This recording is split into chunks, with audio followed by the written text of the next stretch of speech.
Welcome to the Aspect segment of the Precious Morning Show. Today is an interesting day for all men and women who own cars. Our guest is the very knowledgeable E.K.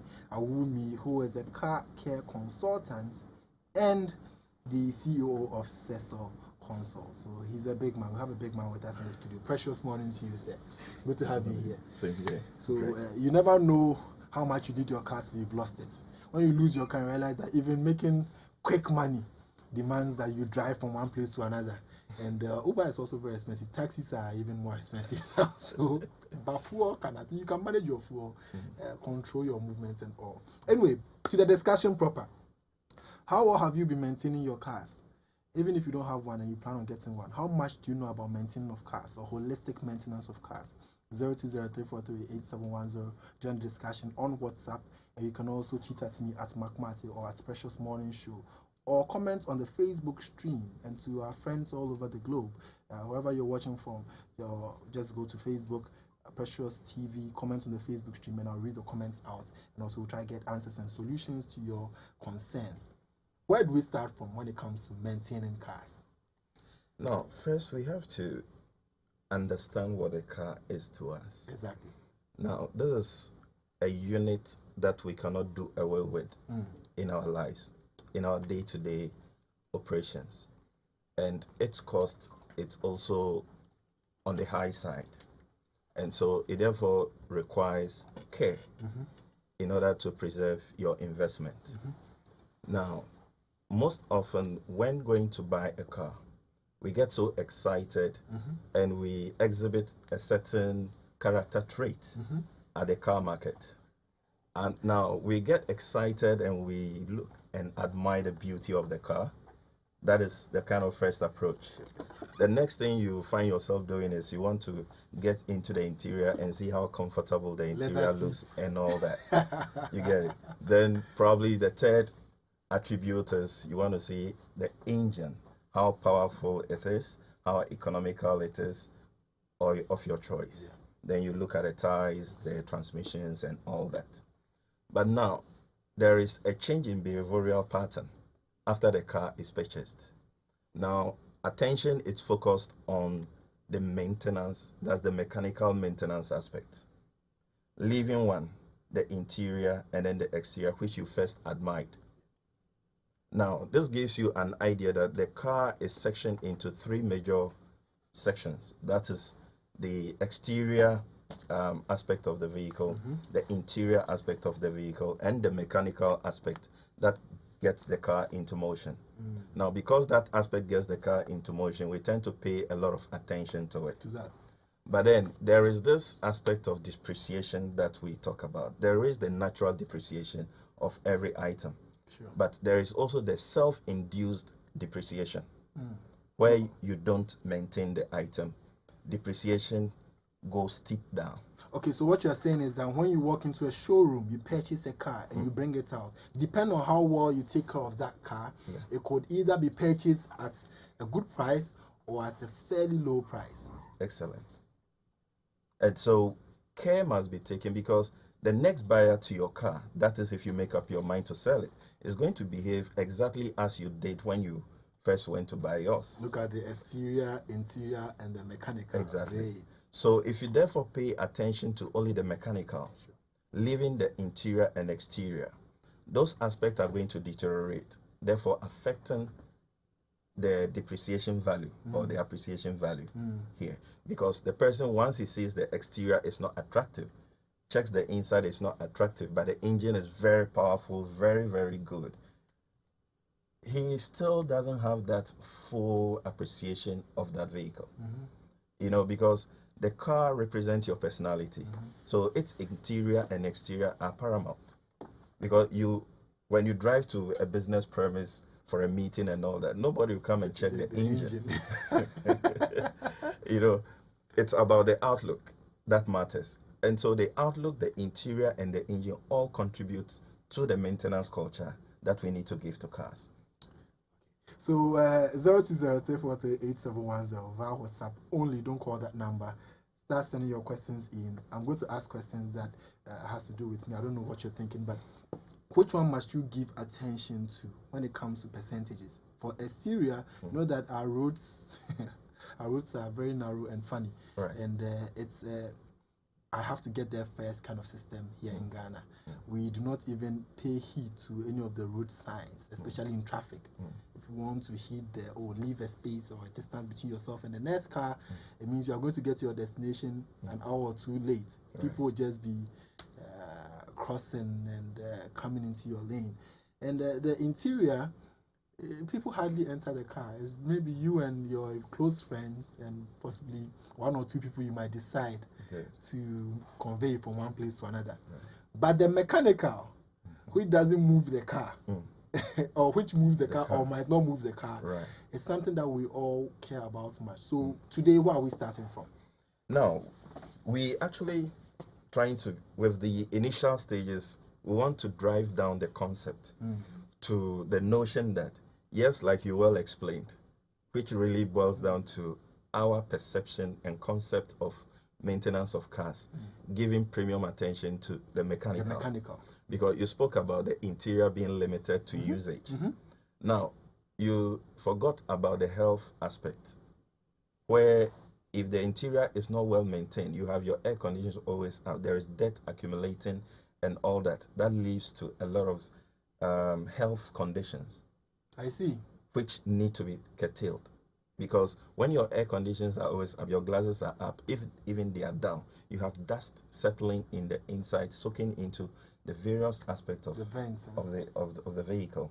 Now, continuous usage, you have moisture and all that mixing up, and obviously bacteria will begin to generate.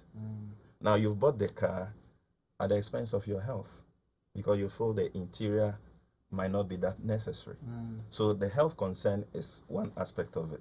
So you need to always disinfect, cleaning with detergents that will always refresh the interior of your car for the sake of your health. So do they all require equal attention? To my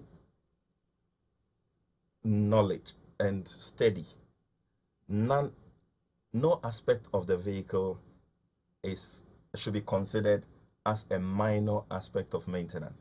All of them should go for maintenance. If you're talking about the interior and the health conditions, of course, our health is very important. Very important. But the exterior. Right.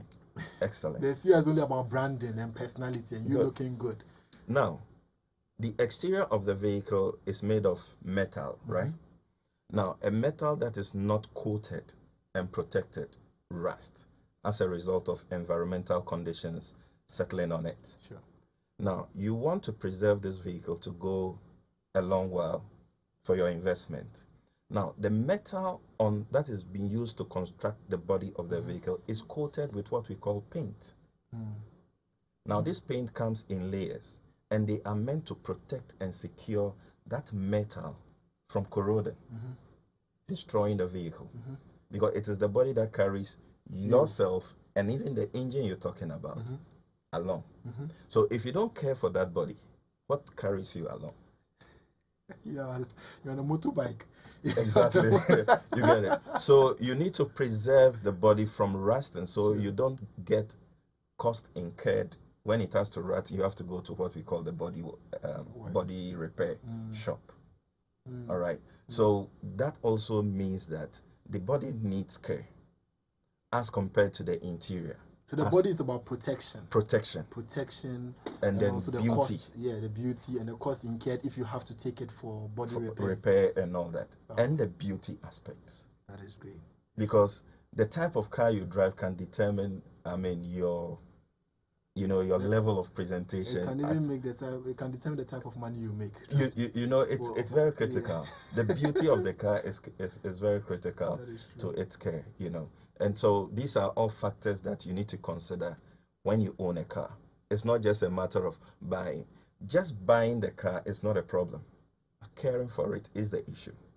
For it to meet the need for which you bought it for. Yeah, you did not only buy the car to want to just transport yourself from one point to the other and probably back, but also to meet certain criteria. So for instance, you have people who have several cars at home, but depending on whatever meeting or the type of meeting they attended, they choose a particular car. Why does it come that way? Social status. Exactly. So status. So let me go to mechanical now. And under mechanical, your first car is like your first love. Right. When a man buys a car, I'm looking at the man. Exactly. When a man buys a car, every morning you check water. You know, sometimes when it's new, you don't even have to check water that much. Exactly. But every morning you check, your oil gauge. Yeah. You might turn on the engine, just started to see where the fuel is, as though you didn't see it before parking it the night before. Good. You check a few things, a couple of things. What do we have to check first and foremost in the morning before we use our car? What do you have to check? Good. First, you open your hood. That's what we call the bonnet. Right?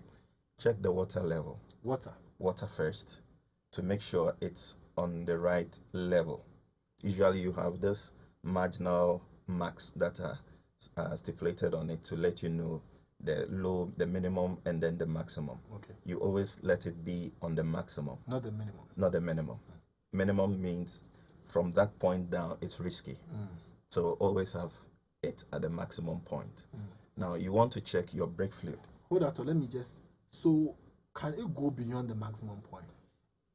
It is not supposed to, but it is better going beyond the maximum point than going below the minimum. Okay, so you can continue. Exactly. Good. And so you check your brake fluid, because it's the brakes that gets the car to stop if there should be any situation, because the car is always in motion, and so you want to put it to a halt. It takes the brake. So if there's no brake fluid in your brake pot, you stand the risk of having an accident. So you just want to assure yourself that your braking system will be active and effective. So you check the amount of fluid that you have in the brake fluid container. Also, it also has the maximum and the minimum gauge level. So you ensure that it's always on the maximum. Always level. On the maximum. Always Can it go on above it? It shouldn't go above it. It should be on it. Why?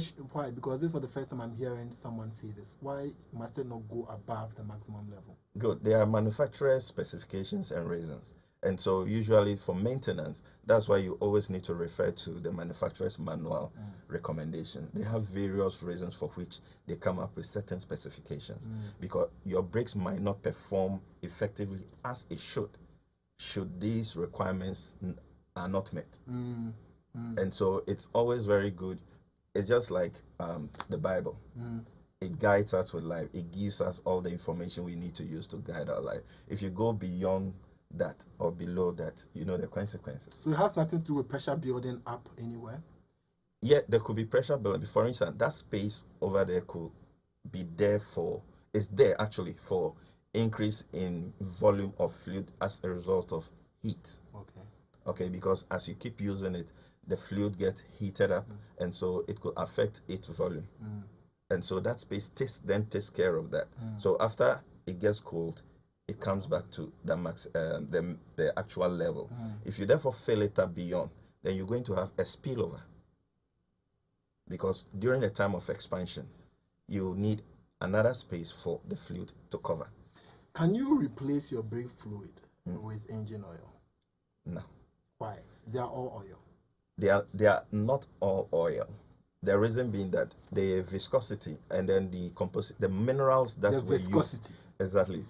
The viscosity. The minerals that were used in manufacturing the braking fluid are different from the one used for the oil. Now, the oil have a viscosity. That means it have a slippery condition that will not allow friction to take place. And so, within the engine, we have metal to metal running. And so if they run against each other, they're going to cause friction. That's going to cause them to lose their actual dimensions that were used to manufacture for them to perform. And so the oil comes in to serve as a lubricant to prevent metal to metal contact, to avoid friction. And so it's been designed purposely as a lubricant. As a lubricant. But the brake fluid has not been designed as a lubricant, but for a pressure force resistant unit. Great. Such that when you compress it, it cannot go beyond or a certain limit. And so it's been designed purposely for the braking system, and as such. Wonderful. That is why you cannot even use like water in place of brake fluid. Water is meant for consumption. We're learning a lot this morning. We're really learning a lot this morning. Let me open the phone lines as you continue. 020-7100-001, 00001. If you have a car and you have any peculiar challenge with that car, we have the expert with us in the studio. He's the CEO of Cecil Consults and he's a car care consultant. So call us, let us know what your challenges are, and you'll be directed to the right place. So you spoke about that. Okay, now after checking the brake fluid, where do you go to? You then will check your wiper water. Wiper water. Exactly, because visibility is also very, very important when driving.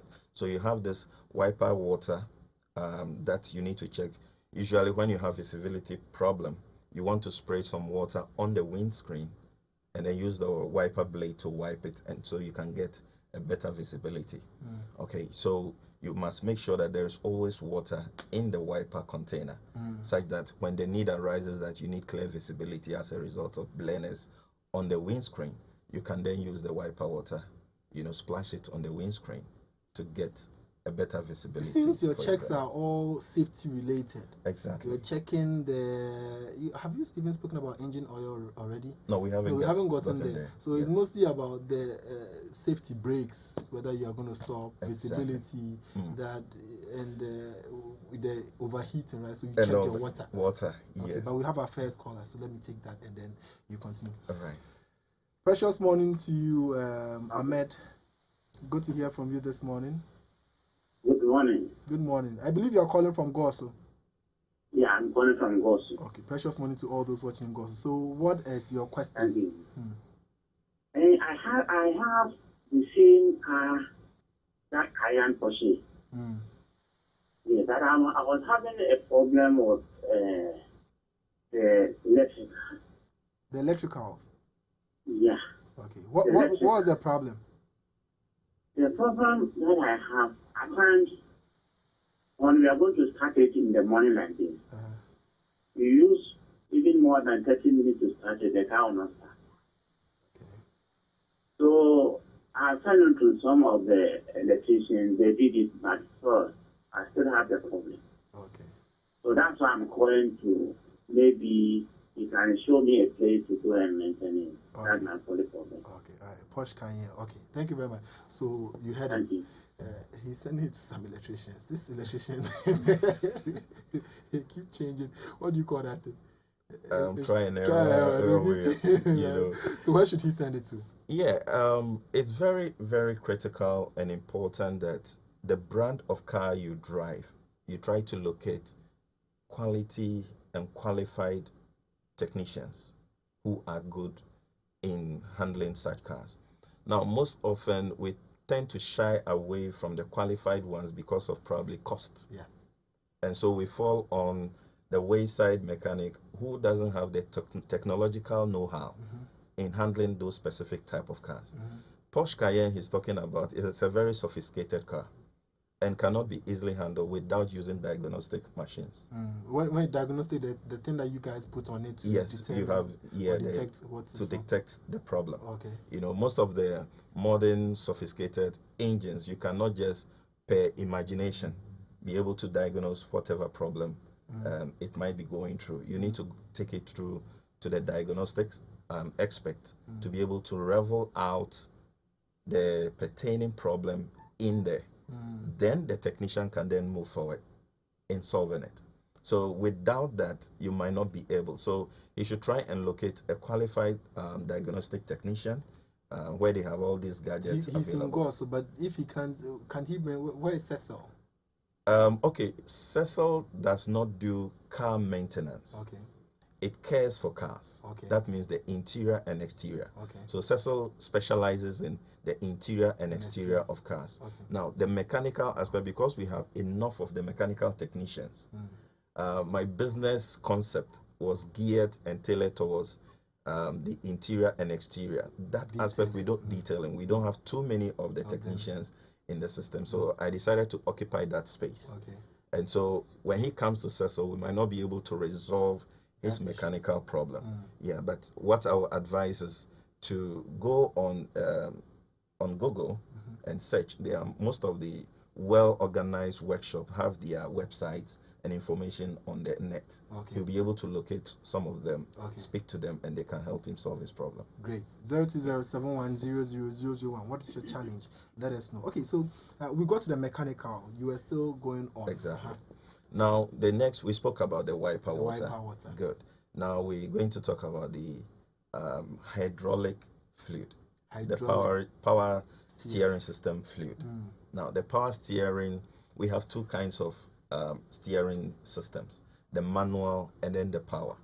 Now, the manual does not require fluid to drive it because all the units are mechanical. They are links that are joined together to get the vehicle controlled on the road. But then the power uses fluid to control its operations. And so you must ensure that there is fluid in the power steering fluid container, because the absence of fluid will mean failure of the steering system to operate effectively. And that can cause accident. Yes, it can. And so you want to avoid that. So you ensure that there is always fluid in your power steering fluid container. Okay. That is one. Then you also go to your engine oil. Now we get to the engine oil. Okay. You want to check to ensure that the oil level in your engine is right, because we also have the minimum and the maximum. Because lack of oil in your engine, you can imagine the consequence. Yes. Your whole engine can break down because there's going to be rubbing forces of all the metal parts, and eventually the engine will ground. And you don't want your investment to go waste. And so at least spare that time to always ensure that you check all these items in your car before you get into motion. Okay, so that is the last one you check. That is the last one. There are other. Okay, you also talking about the battery. Okay. If you are using the batteries too, we have two kinds. You have the lead acid and then the sealed. Okay, if you have the lead acid that uses battery water in topping up, you want to ensure that the water level in the battery is always intact, so you don't destroy or damage your battery. So once you check all this, you are good to go. And then the last but not the least, your tire pressure. Your tire pressure. Well, how can you check your tire Exactly. pressure? At least look at the state when you took it to the vulcanizer. Since you don't have the gadget to check, at least always look at the state of it. And you are gauging with your eyes. With your eyes, at least. That's the first aid. Okay? And then sometimes also when driving, is it pulling you to one side or to the other? Sometimes when one of the tire deflates more than the other, you experience this pull over. Towards one end. That is if you don't have any mechanical problem. Okay. And it is just a deflation. But which mechanical problem leads to that pull into one side? Alignment? Alignment is one, and then when there's a problem with some of the links, the control links, that controls the maneuverability of the vehicle. Those issues can also crop up. Wow. It has been wonderful having you this morning.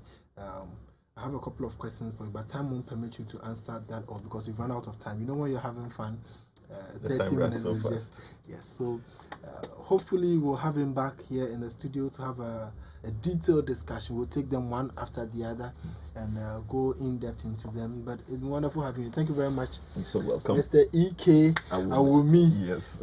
He's a car care consultant, I beg your pardon, and the CEO of Cecil Consult. We're very grateful that you stay with us. We'll go for a quick break. When we return, what are the principles of faith and have you been applying them well? We'll be right back with that discussion after this quick break.